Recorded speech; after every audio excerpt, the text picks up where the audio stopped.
Hey guys, Daryl from VirtualShot, just here today to do a quick video on the tracking system in VirtualShot and explain how it works. So I've got the VirtualShot app running on my phone. It's attached to the Picatinny mount here. I don't have it attached to a rifle at this stage, but I won't need that for the demonstration. So I'm just going to go into the open range.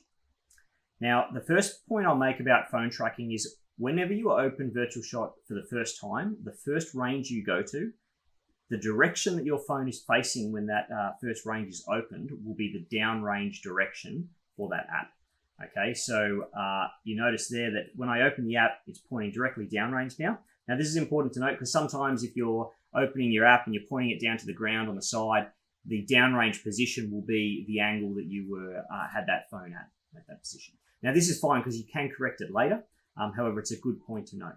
So I'll quickly show you how you can correct that later. So let's say you were opening it and you were facing this way.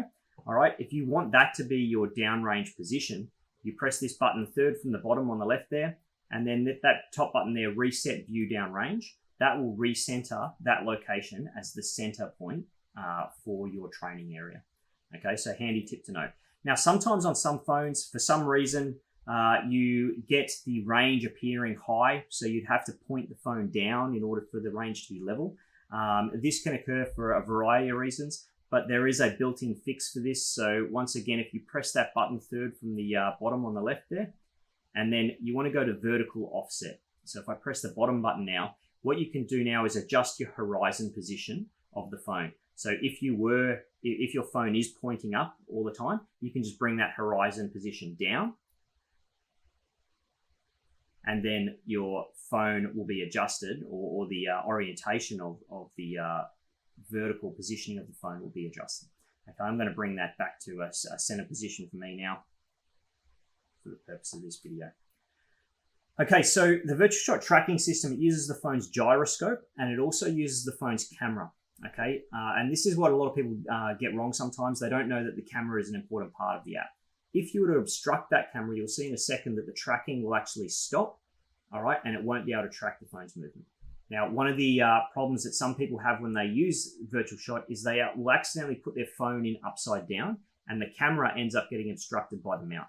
And what this does is it leads to very poor tracking, and you'll get a lot of jumpiness happening with the phones kind of jumping around in the viewport there.